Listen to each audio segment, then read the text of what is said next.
My name is Teresa Zorro, and I'm the Executive Director of Integrated Marketing for the Random House Group. And I want to thank you so much for joining us tonight for this virtual commencement. We want to congratulate the class of 2020 and everyone joining us tonight who's looking for inspiration right now. We have a wonderful lineup of speakers, and we're so honored to share their words of encouragement. Please connect with other readers and guests using the chat function. We'd love to hear your thoughts, what you're reading, and how you're taking care of yourself during this really difficult time. We ask that everyone please stay respectful in the chat. Random House will also be providing a discount code to penguinrandomhouse.com for guests to purchase all of the books that are featured tonight. Now on to the program. I'm so thrilled to introduce our first speaker of the evening, Martha Stewart. Martha Stewart is America's most trusted lifestyle expert, entrepreneur, Emmy Award-winning television show host, and the founder of the first multi-channel lifestyle company, excuse me, Martha Stewart Living Omnimedia.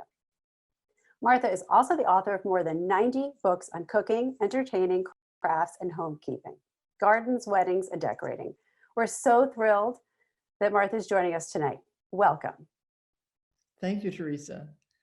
Well, it's the firsts for me. Staying home is very unusual for me. Having the time to think as deeply as I've been thinking these last few weeks is also unusual because I'm always so busy. And I thought tonight, instead of talking about food and home and lifestyle, my field of work, I thought I would talk about something that I wrote quite a long time ago called Standards of Perfection.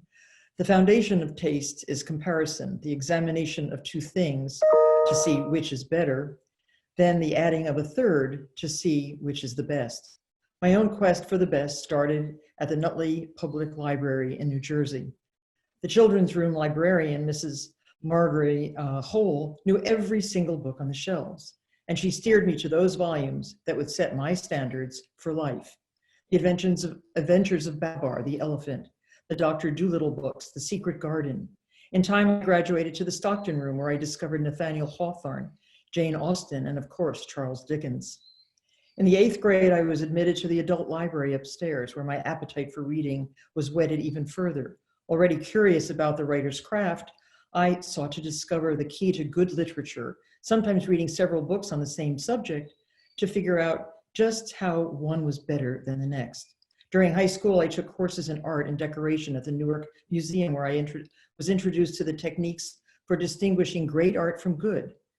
Those techniques seemed arbitrary then. Sometimes, especially when I looked at contemporary art or architecture, I couldn't fathom how my teachers or the scholars whose books we were studying had decided what was the best.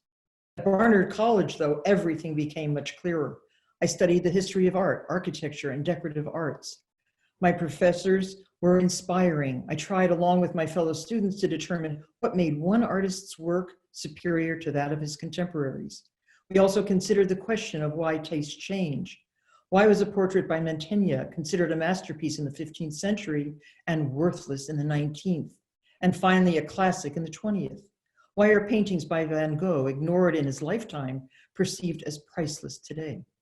In her novelette, False Dawn, Edith Wharton tells a charming but cautionary tale that illustrates the vagaries of taste. The heir to a New York fortune is entrusted at 18 years of age with $5,000 to assemble an art collection for the family. He takes the grand tour from Asia Minor to England, across Italy, Switzerland, and France. In the mid-1800s, and highly stylized works by painters such as Sassoferrato and the Carracci brothers were the fashion. The young man, however, discovers the then-themed Italian primitives, Piero della Francesca, Mantegna, and Giotto. He assembles a magnificent collection for his father, and when he returns home is disowned and discredited, all because his taste is ahead of this time. Edith Wharton's young man made his selections by the simple act of comparison. He looked at one group of paintings and then at others. He chose the best. My studies taught me how to do the same. This comparative approach is also exemplified by a marvelous picture book, Fine Points of Furniture, published by Crown way back in 1950. Its author, Albert Sachs, discusses the history of American furniture to the 1820s and shows the good, better, and best examples of each style. The most wonderful thing about that book is that when you look at the three examples together, you instinctively know which is the best. And through comparison, you learn the fine points of craftsmanship and design, and can then use that knowledge to judge any piece of furniture. We can compare chairs or apples or books, recipes, or even some animals, specially bred horses, dogs, or cats. This principle of comparison by which one arrives at a standard of perfection applies to many areas of life, but don't apply it to people. Their fine points are indeterminate and infinitely more complex. Good luck with the rest of your education. Good luck with the rest of your lives. We'll live through all of this and find a new future. Thank you so much, Martha. That was fantastic. So next up is Anna Quinlan. Anna Quinlan is the acclaimed best-selling author of many novels and works of nonfiction, including her memoir, Lots of Candles, Plenty of Cake, which was a #1 New York Times bestseller. Her book, A Short Guide to a Happy Life, has sold more than 1 million copies. While a columnist at the New York Times, she won the Pulitzer Prize. She's a graduate of Barnard College and has honorary degrees from more than 20 colleges and universities. We're so excited that Anna Quinlan could join us this evening. Welcome, Anna. Thank you, Teresa. Well, this feels really odd. Usually I'm doing a commencement speech in a lovely quad somewhere, or occasionally a sports arena, and I'm wearing an academic robe instead of this kind of shirt. My audience is wearing an academic robe too, at least all those graduates in the front. And then behind them are acres of family members carrying flowers and balloons, and all of them with tears in their eyes. But this is not that year.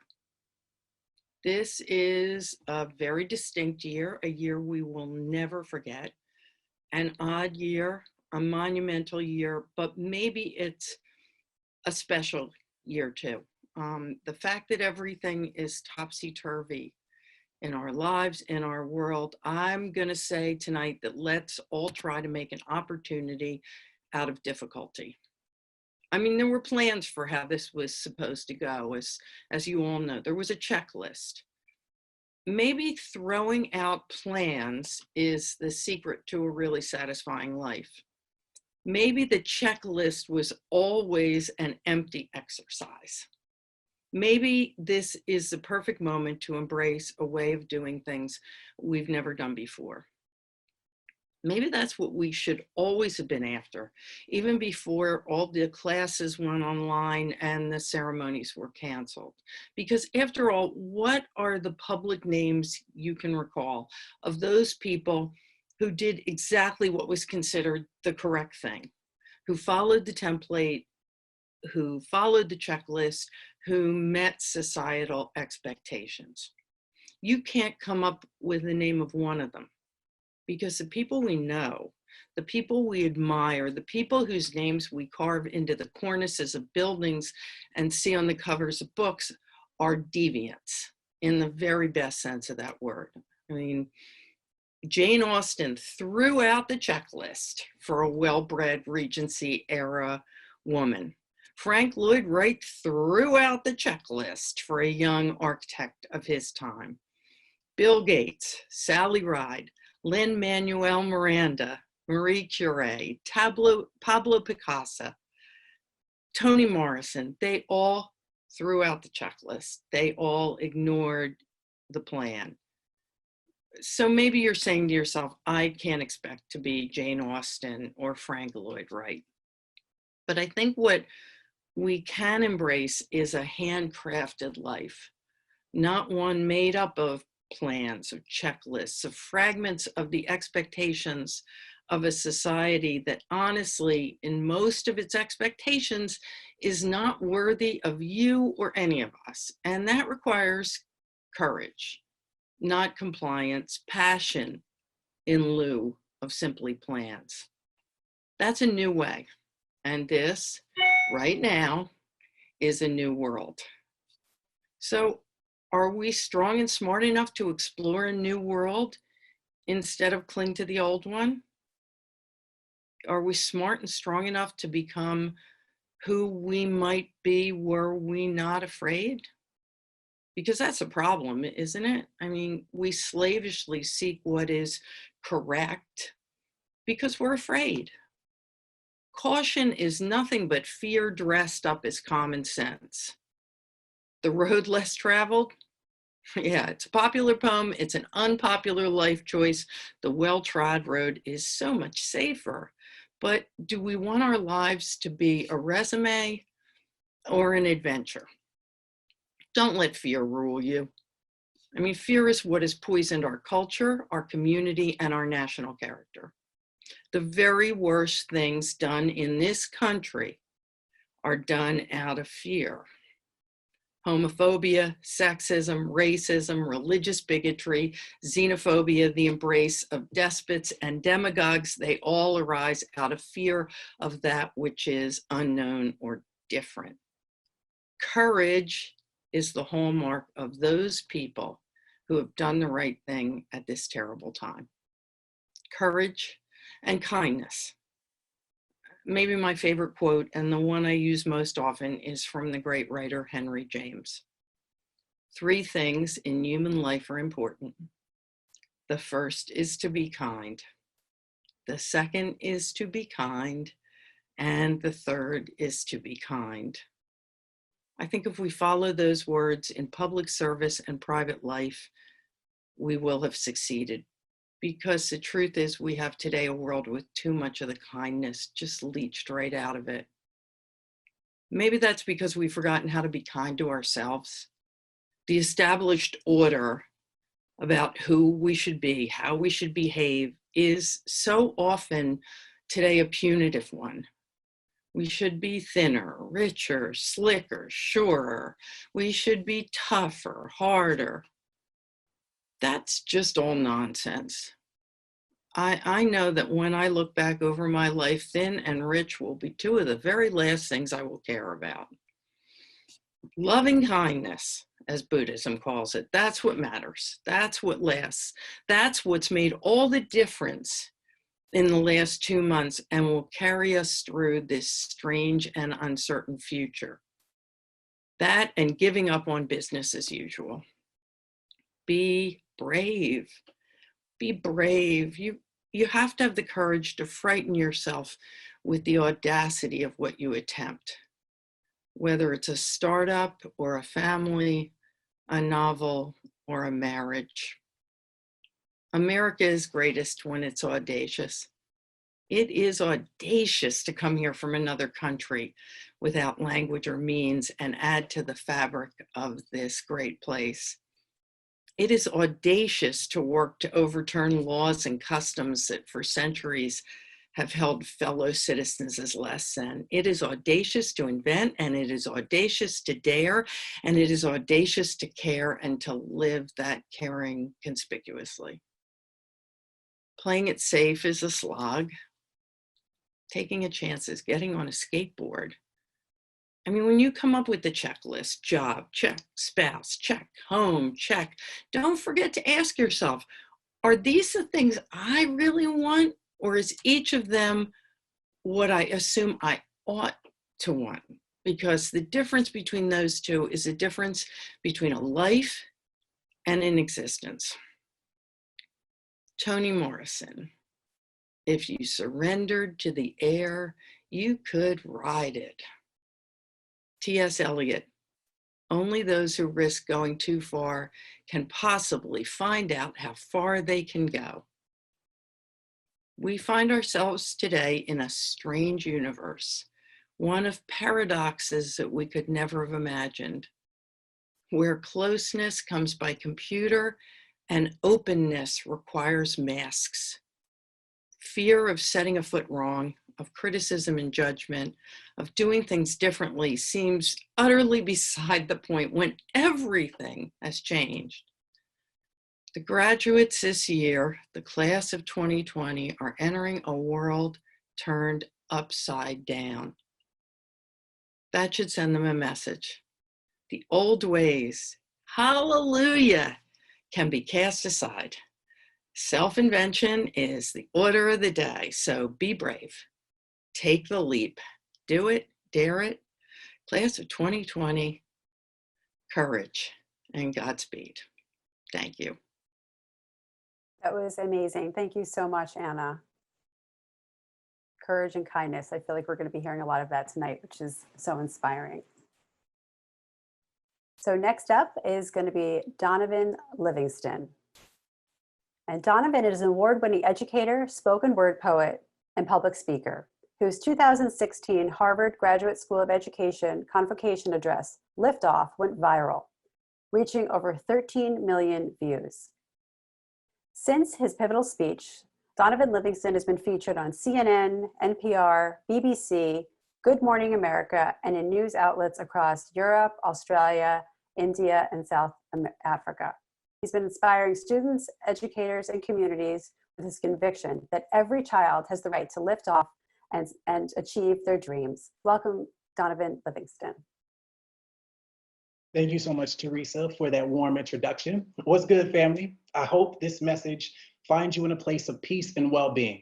As excited as I am to celebrate you alongside these brilliant writers, I want to take a moment to hold space for the victims of coronavirus and the families that love them, first responders, healthcare providers, and essential workers, without whom a celebration such as this would not be possible.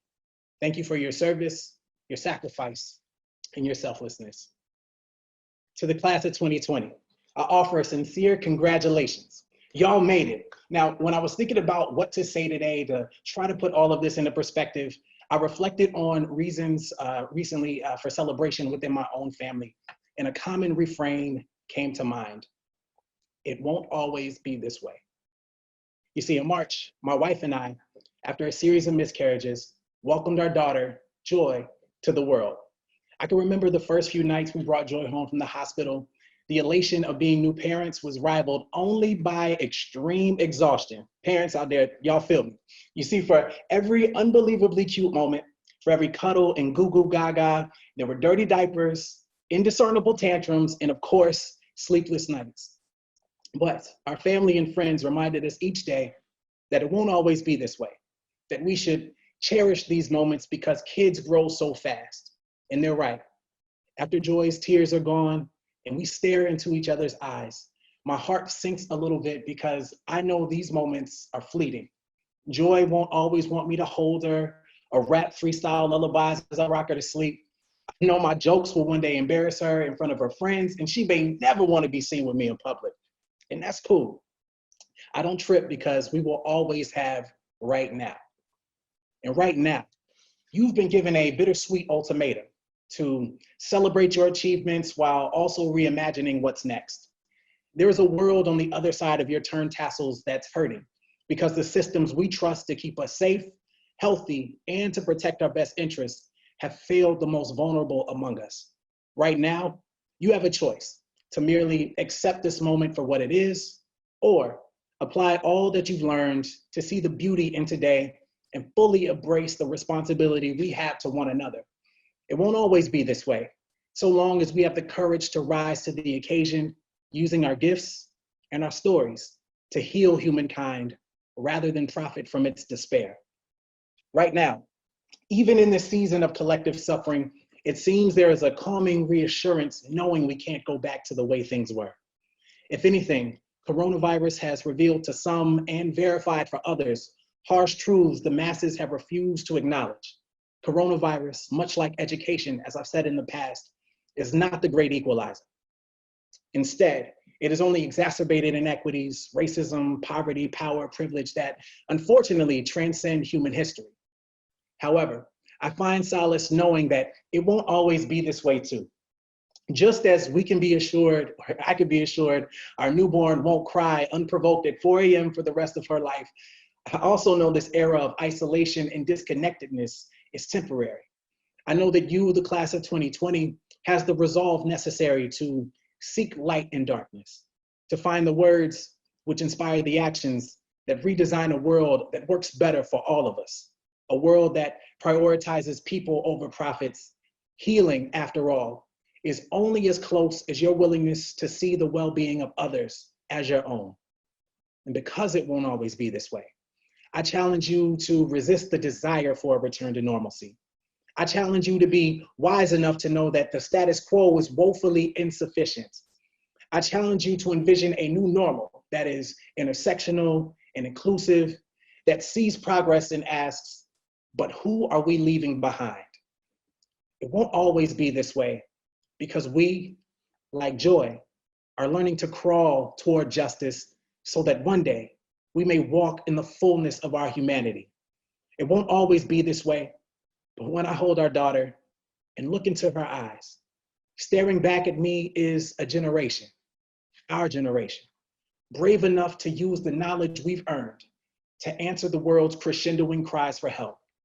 So, to the class of 2020, from my family to yours, as you embark on this next most important phase of your intellectual journey, we wish you personal serenity, community solidarity, and above all, everlasting joy. Peace and love. Thank you, Donovan, and welcome baby Joy to the world. That was beautiful. Next up is Lauren Graham. Lauren Graham is the award-winning actress, producer, and New York Times bestselling author, widely known for her work on the critically acclaimed television shows Parenthood and Gilmore Girls. She can currently be seen on the new hit drama series Zoe's Extraordinary Playlist. Lauren Graham's debut novel, Someday, Someday Maybe, quickly became a bestseller in 2013 and was adapted as a television series. And in 2016, she released her second bestselling book entitled Talking as Fast as I Can, From Gilmore Girls to Gilmore Girls and Everything in Between.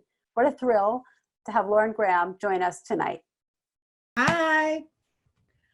Congratulations, class of 2020. I also want to add that I am the third Barnard College graduate here tonight, and proud to be among such incredible company. We have a member of the class of 2020 right down the hall, and so we are really feeling it as a family this year. We feel for you and hope that we can continue to find ways to celebrate. This little book was the result of a graduation speech I gave at my high school a few years ago. And while I was honored to be asked, one of the things I opened with was that if you had to look around my graduating class of 500 people and pick who would be asked back one day to give the graduation speech, you just would never have picked me. So here are some selections from that speech. So if you're kicking yourself for not having accomplished all you thought you should have by now, don't worry about it. People bloom at different stages of their lives, and often more than once. My dad ran a successful company for years, and then at age 72 became a certified spinning instructor because he loved cycling, although this certification only took 3 days, which I'm not saying don't take his class, but maybe give it a few weeks. Eventually, I was lucky enough to have the career I wanted, but it was not a straight path. It was not easy. It was a series of ups and downs, and it continues to be, by the way. I've experienced setbacks where I've allowed myself to feel angry, and I've had disappointments and put the focus on someone else. Hey, how did Biffle Schniffelson get the thing I wanted? You can insert the name of your nemesis. Doesn't have to be Biffle Schniffelson. Why wasn't it me? And you may be right at times to feel that the world is unfair. I would guess now is one of those times. You may even be 100% correct in your assessment of the world as being an unfair place. But like clouds on an overcast day, sometimes we have to face the fact that what happens to us in life isn't controllable, like right now.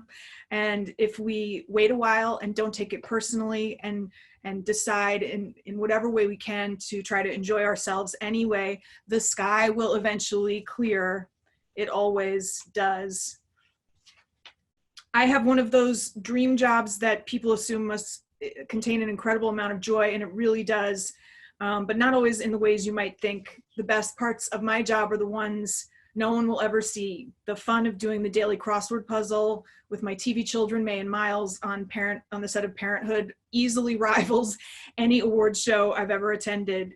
The success parts of life look good to others, but the best parts, I guarantee you, are the simple daily experiences. This is true whether you're an actor or a teacher or a waitress, and I can tell you that because I have been all three. In real life, I have found that progress lives in small and eventful accomplishments. The homework you managed to finish, the journal you remembered to write in, the run you took on the same path as the run you took yesterday. These things might not always seem like much, but over time, they become something bigger. They become the foundation of your life, building blocks that are what create those milestone moments. Whatever path you choose, whatever career you decide to go after, the important thing is that you keep trying to find joy in what you're doing, especially when the joy isn't finding you. Treat every day like the show you're starring in, and don't wait for permission or good reviews. If you do that, you'll be surprised how far you end up sailing.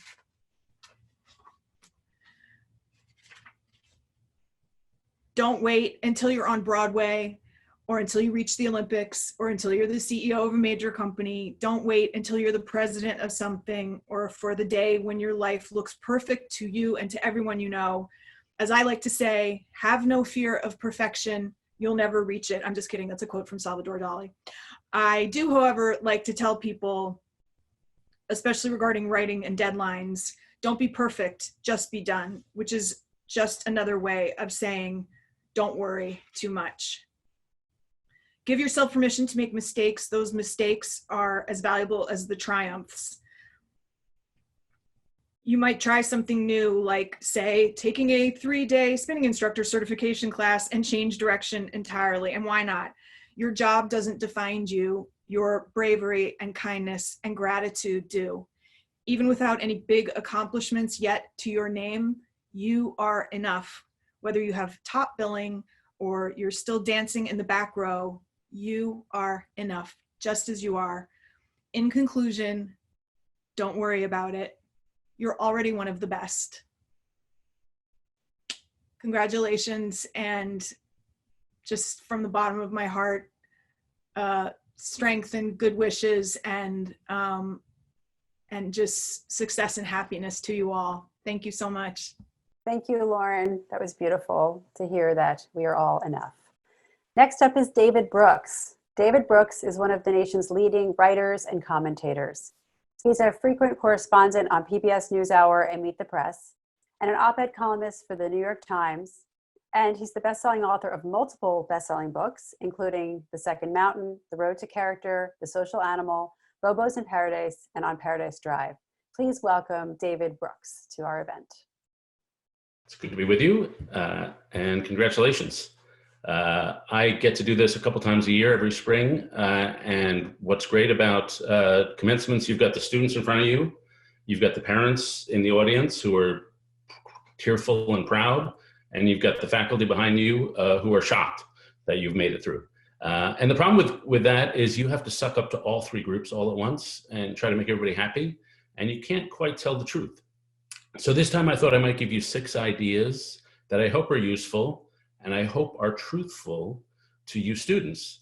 And if you think they're dumb ideas, you're smart enough to make that decision. And there's 6 ideas about what to do right now. And the first idea is this is a terrible time to start a career. There's a recession coming, so don't start a career until 2022. Take a 1 or 2 year hiatus, take the pressure off. Sometimes time flows like a river and one thing leads to the next. We're not in that moment right now. Time is a box. The next 1 year is a box. The box is going to end and then life will start up again. Don't put pressure on yourself right now to start a career. The second thing to do with this year, 2, widen your horizon of risk. Your first job out of college anyway is going to suck. So you might as well do one thing, which is widen your horizon of risk. If you do something completely crazy that scares you, you will go through the rest of your life with a wide horizon of risk. If you fish off Maine, if you do childcare in Peru, if you become a healthcare worker in northern Louisiana, then for the rest of your life, you'll know you can do something completely scary. If you don't, your horizon of risk will be like this for the rest of your life. And that leads to point 3, which is build identity capital. This is an idea I got from Meg Jay, who wrote a book called The Defining Decade about living in your 20s. And she's a psychotherapist, and she had a student or a patient who was going to be work in Starbucks or be an instructor in Outward Bound. And she wanted to work in Starbucks, stay home and work in Starbucks. And Meg Jay said, become an instructor in Outward Bound. For the rest of your life, people will ask you, what was it like to be an instructor in Outward Bound? And at every dinner party and every job interview, you'll have something interesting to talk about. And I find I hired people who have a lot of identity capital, who've done one thing that I really want to ask them about. And so that's just a very valuable thing to do. The fourth point, and I hear this from my students who have graduated or are now in the years out of college, is they wish they had over-invested in their friendships. One of my students said, you know, my life is about putting up fires. Writing a paper is a fire, passing a test is a fire, studying for the law exam is a fire. My girlfriends are sometimes a fire. My friends are never a fire. And so I underinvest in them. But in the years out of colleges, there'll be ups and downs, as there are always, and you'll need your friends. So one decent idea I've observed in a friend of mine is when he was a senior in college, on his graduation day, he created a giving circle with his 10 best friends. And they resolved that every year for the rest of their lives, they would meet for 4 days, put money in a pot, and then give it to some good cause. And the purpose was not really to give the philanthropy, that's valuable, but the purpose was to have a group of 10 friends who would meet once a year and do life together. And that was an institutional way they could preserve their friendships. So they over-invested in their friendships. The fifth point is change your decision-making metrics. And this was a lesson I learned from one of my students when I met her a year after graduation. And she said, when I was in school, life was station to station. There was always a next thing I had to do to apply for something, to write something, to pass a test. So it was all station to station. And the day I graduated, there were no more stations. And so suddenly my attention was not on the next station. I was just in an ocean with no landmarks. And so I had to think differently, change my decision-making metric. And the valuable way to orient yourself when you're in an ocean with no landmarks is to ask yourself, what year is it? And what is the central problem of your life? Often us commencement speakers give terrible advice. We pass on, my generation passes on to you a mountain of debt, and then we give you garbage advice to prevent you from ever paying it off. But a good piece of advice, which was given by a guy named Viktor Frankl, which is the wrong question to ask at this stage is, what do I want to do with my life? You don't know. The right question to ask is, what is life expecting of me? What problems are there around me that are asking me to solve them? And for your generation, I think the challenge of your generation is pretty clear. You've inherited a social fabric which is fragmented, a nation that is divided, a set of relationships that are broken, and the virus has only worsened that. So it seems to me, for many of you, your calling, your vocation in this time is to heal a wounded country. We have left you that wounded country, and your vocation is to fix it, to build relationships on the local level, to weave the fabric of community, to build conditions and systems that will serve the poor and serve the least fortunate.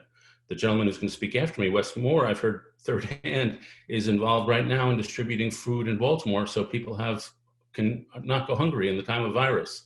That's a concrete way to weave the fabric of community. And that leads to the sixth and final point I was hoping to make, which is take advantage of this valley. This is a valley, it's an emotionally challenging time, it's a physically challenging time, it's an economically challenging time. But it's also the time that's going to be the making of you. When you ask somebody, you know, what made you who you are? It's never like, oh, I took a fabulous vacation on Hawaii. It's never the good times that make you who you are. It's what you did in the valley.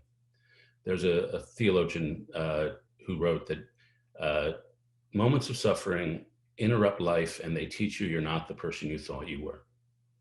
He wrote, they carve into the floor of the basement of your soul and they reveal a cavity below, and they carve into that floor and they reveal a cavity below. You just see depths of yourself that you never saw before. And when you see those depths, you realize that only relational and emotional food will serve those depths. And what you find is that you have an illimitable ability to care for others that you did not know about. I had a friend when her first child was born, she told me, I realized I loved her more than evolution required. And I've always liked that because we have things we have to do to get through life, to pay the rent, to pass on our DNA. But we have some ability to care that doesn't make sense and is enchanted.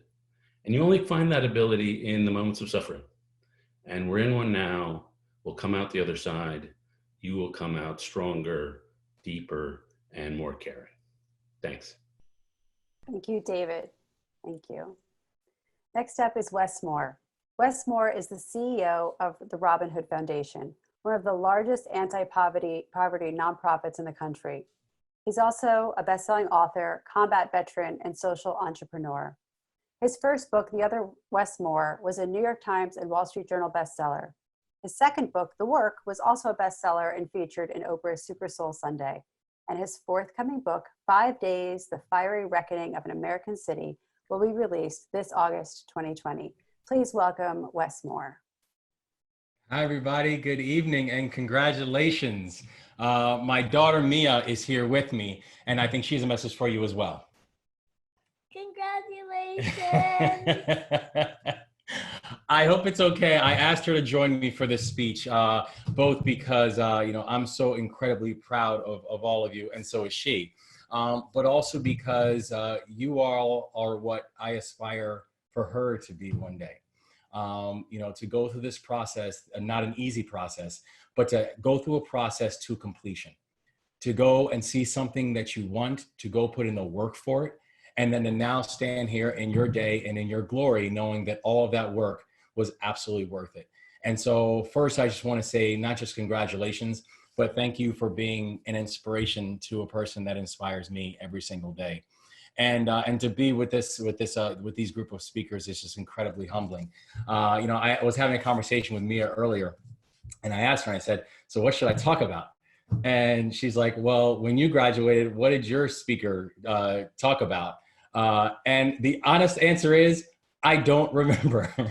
I don't remember what was said. Part of it might have been my condition on my graduation day. Part of it might have just been, the fact that I wasn't thinking, through to really pay attention.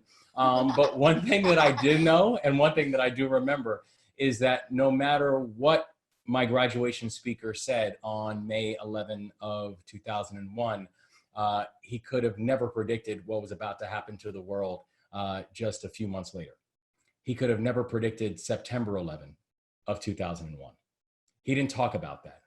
That wasn't part of the speech. That wasn't part of the preparation. That wasn't what he told us about or made us think about. But he didn't realize in that moment that the world, about 5 months from the time he gave us that speech, that the world was going to change in ways that none of us were prepared for. And I think as you all are having your graduation moment now, I share that because I think you are actually having a similar type of moment where the truth is each and every one of us can tell you about what we think the world will look like 6 months from now, or what we think the world will look like a year from now. And the honest answer is we have no idea. We don't know. The thing that we know is that the world right now is changing under our feet daily. It's changing every single day. And frankly, and many of the people earlier have said it, the ones who it's having the most dramatic and the most macabre impacts on are the ones who are already struggling beforehand, for the ones who are already in pain, for the ones who already felt neglected, for the ones, frankly, who might not be graduating today. And so the charge that I think for all of you today is to never forget who it is that we're supposed to be fighting for. I went through my college experience with a clear understanding and expectation as to how I would spend the first 5 and 10 years of my life, what things I would do immediately after graduation, how I would take my degree and take my major and use that major to go forge a career. The truth is that nobody ever asks me, or even asked me back then, what my major was in college. It was international relations and economics, by the way. No one ever asked me, said, how did you do on that test from April 5th? No one ever asked me about that paper that I pulled an all-nighter for. The question that will repeatedly be asked of you is, who did you choose to fight for when it mattered? At a time of change, at a time when the world is evolving quickly right under our feet, at a time when right now I can't and no one can tell you what the world will look like 6 months from now, what the world will look like a year from now. The only thing that can stay consistent and the only thing that needs to stay consistent is the fact that you're ready to make an impact. No matter what it is that you studied, your major, your qualification is change agent. I don't care what it was. It doesn't matter what classes you took. Your qualification is change agent. And you have to go out there and take that degree and use it wisely. Use it in a way that the world is calling on you to use it right now. Use it in a way that you will not permit the world to turn unless your fingerprints are on it. Find those things that you want to be passionate about and go after it. Find those things, find the world that you want to be and make it so. Because if there's one thing that I remember about that moment, it was that after 9/11, the world changed, and I knew that I wanted to be a part of what that change looked like. I wanted to do my part. I was honored to be around people who all chose to do theirs. And right now, you're in that same exact moment. That as you're going and thinking about what the world is going to look like 6 months from now, what the world is going to look like a year from now, what the world is going to look like 5 years from now, do not let that happen and you had nothing to do with it. Do not let the world land and know that your fingerprints were not on it. Shape it, shift it, control it, make it so. Because that is the power of the seats that you sit in. That is the power of your voice. That's the power of your commitment. And that's the kind of world that you all are going to create, that one day during her graduation, she can know that she's stepping into a beautiful place because you all made it so. I'm incredibly proud of all of you, incredibly thankful for the difference you're going to make in the world. And thank you for the inspiration, not just from me, but the inspiration from my angel over here. Congratulations. Bless y'all. Thank you so much, Wes. Next up is Rashma Sojani. She's the founder of and CEO of Girls Who Code, a national nonprofit organization working to close the gender gap in technology. She's been named one of Fortune's 40 under 40. She was chosen as a Wall Street Journal Innovator and was called one of the most powerful women changing the world by Forbes. She's the host of the award-winning podcast, Brave Not Perfect, and the author of the New York Times bestseller, Girls Who Code, Learn to Code and Change the World. Thank you for joining us, Reshma. Thank you, Teresa, and thank you, Wes, for those powerful words. Congratulations, class of 2020. I know this isn't how you expected your graduation to go. It's not the way that I expected graduation season to go either. I've given my fair share of commencement speeches, and I can tell you, this is the toughest one I've ever had to give. And I say that because I know that so many of you are in unimaginable situations. This isn't about missing graduation. A lot of you are worried about your health, your jobs, your families. You're wondering when or if this will ever end. And as much as I say I want to be able to fix everything, to say that this will all be cleared up next week, I can't do that. The only thing I can tell you to do is hold on, be strong, and to be brave. You're weathering a storm that no other graduating class has had to do, and that sets you apart from the rest of us. And it also means that you're destined to do great things, because some of the biggest acts of bravery, of courage, have come in times of crisis. I know that from personal experience. I first learned how to be brave when I was 33 years old. I was the daughter of refugees. I had graduated college and law school and graduate school with $300,000 in student loan debt. So I went to the job that I thought I should do, quite frankly, that I had to do to pay off my debt. And I was miserable. I was in a life I didn't want, a job I hated, and that little 13-year-old girl who dreamed of becoming a public servant, she seemed like she was just so far away. I desperately wanted to change the world, and I wasn't doing it. And I remember sitting in there in this windowless conference room, and my best friend called me. And it's funny how your best friend always calls you when your life is falling apart.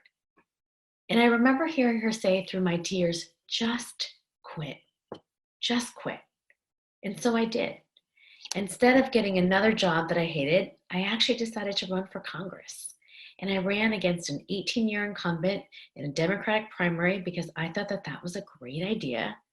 I basically did what Ocasio did, Congresswoman Ocasio did, except she won and I lost.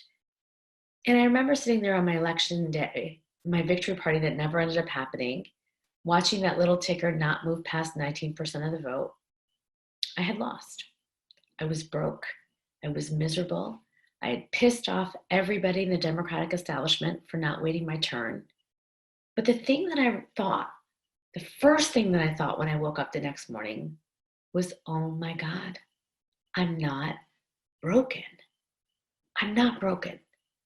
Because you see, for so long in my life that I thought that if I tried something and it failed, that it would literally break me. And I tell you this story because this experience gave me a gift. It gave me the gift of resilience.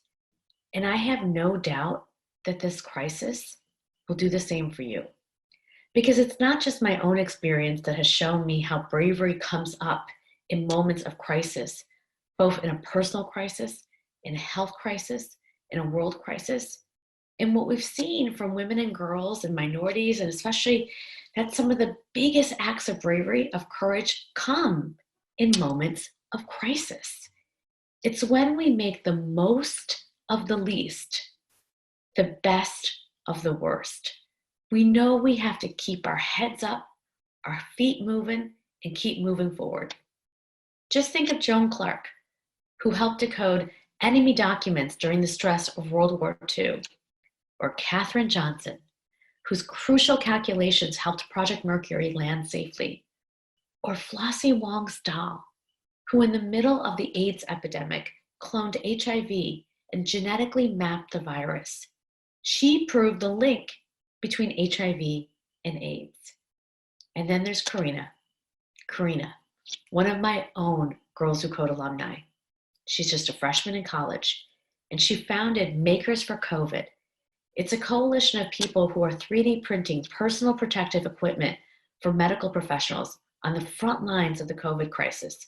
She's printed over 22,000 units of PPE already and donated to countless medical professionals in New York and around the world.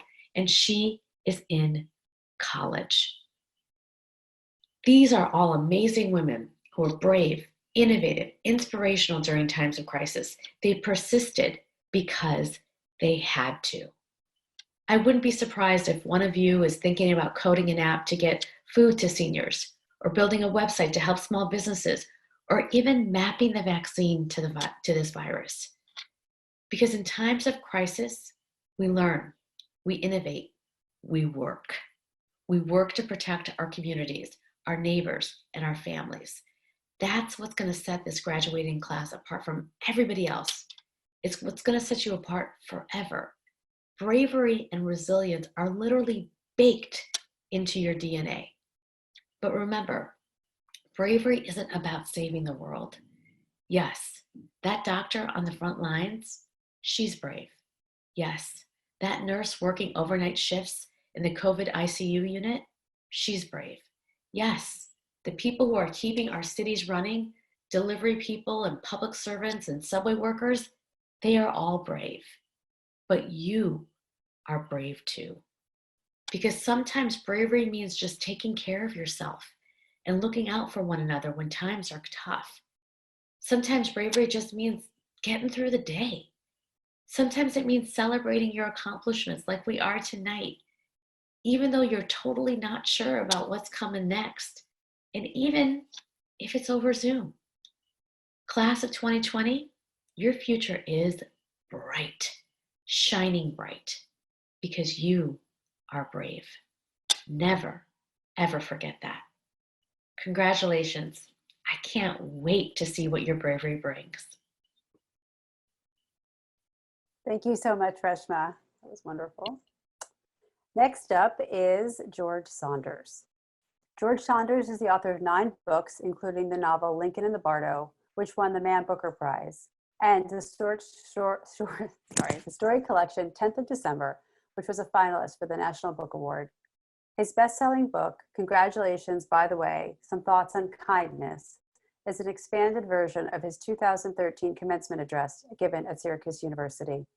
George has received fellowships from the Lannan Foundation, the American Academy of Arts and Letters, and the Guggenheim Foundation. He was included in Time's 2013 list of the 100 most influential people in the world. His forthcoming book, A Swim in a Pond in the Rain, in which 4 dead Russians give us a master class on writing and life, will be published in January 2021. George, we have a video because he had some issues with his broadband. So this is going to be a tape recording of George, and I think that some of your writers out there will really find inspiration in this. Welcome, George. Hi, 2020 graduates. My name is George Saunders. I'm a writer for The New Yorker and a professor at Syracuse University. A little bit ago, when this quarantine was just starting, I kind of impulsively wrote an email to some of my graduate creative writing students. And I thought I'd share that with you today as you prepare to go out into the weirdness that is America in 2020. Dear SU writers, geez, what a hard and depressing and scary time. So much suffering and anxiety everywhere. I saw this bee happily buzzing around a flower yesterday. Felt like, moron, if you only knew. But it also occurs to me that this is when the world needs our eyes and ears and minds. This has never happened before here, at least not since 1918. We are, and especially you are, the generation that is going to have to help us make sense of this and recover afterwards. What new forms might you invent to fictionalize an event like this, where all the drama is happening in private, essentially?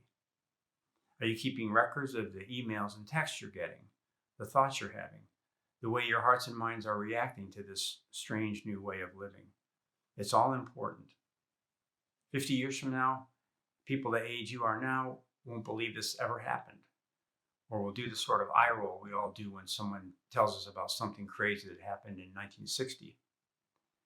What will convince that future kid is what you are able to write about this.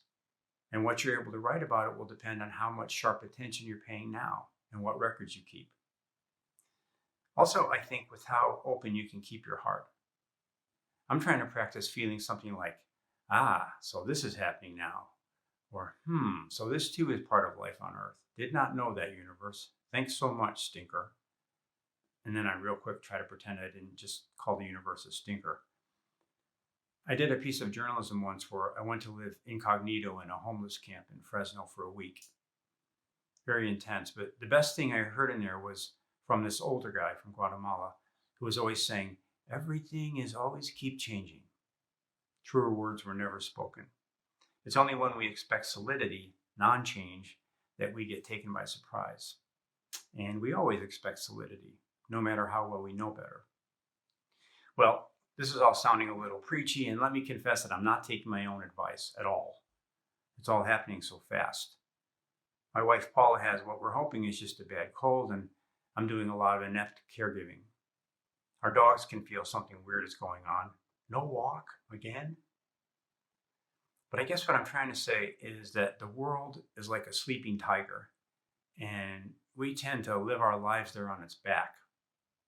We're much smaller than the tiger, obviously. We're like Barbies and Kens on the back of a tiger. And now and then that tiger wakes up, and that is terrifying. Sometimes it wakes up and someone we love dies, or someone breaks our heart, or there's a pandemic. But this is far from the first time that tiger has come awake. She has been doing it since the beginning of time and will never stop doing it. And always there have been writers to observe it and later make some sort of sense of it, or at least bear witness to it. It's good for the world for a writer to bear witness, and it's good for the writer too, especially if she can bear witness with love and humor and, despite it all, some fondness for the world, just as it's manifesting, warts and all. All of this to say, there's still work to be done, and now more than ever. There's a beautiful story about the Russian poet Anna Akhmatova. Her husband was shot and her son arrested during the Stalinist purges. One day, she was standing outside the prison with hundreds of other women in similar situations. It's Russian cold, and they have to go there every day, wait for hours in this big open yard, then get the answer that today and every day there will be no answer. But every day they keep coming back. A woman, recognizing her as the famous poet, says, "Poet, can you write this?" And Akhmatova thinks about it a second and says, "I can." And then, Akhmatova observed, something like a smile passed fleetingly over the woman's face. I wish you all the best during this crazy period. Someday soon, things will get back to some sort of normal, and it will be easier to be happy again. I believe this, and I hope it for each one of you. I look forward to seeing you all again and working with you, and even in time, with sufficient PPE, giving you a handshake or a hug. Please feel free to email me anytime for any reason, George. And I just add that my wife, Paula, is healthy and fine and happy, as I hope we all will be soon. Congratulations, class of 2020, and I wish you all the best. I want to thank all of our authors for participating tonight, and I want to thank all of you who tuned in to hear these amazing speakers. I want to remind everybody that we gave you a code so that you could buy all of their books on prh.com at a discount. As we always say, books make great gifts. And again, we just want to say congratulations, and we'll send this link to all of you who are on this tonight so that you can watch it again and be inspired. Thank you, and join us again. Have a good night.